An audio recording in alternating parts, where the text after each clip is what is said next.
Central Texas until 11:30 p.m. Central Daylight Time.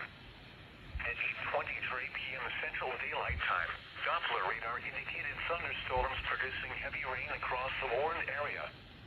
Between 1.5 and 2.5 inches of rain have fallen.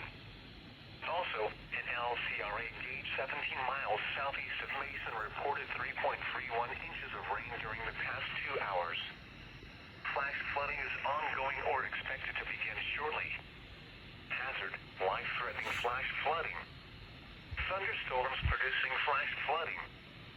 Source: radar. Impact: life-threatening flash flooding of creeks and streams, urban areas, highways, streets, and underpasses.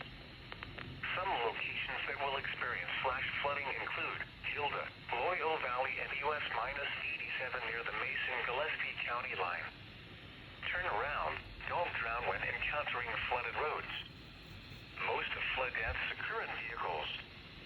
Be especially cautious at night when it is harder to recognize the dangers of flooding. Be aware of your surroundings and do not drive on flooded roads.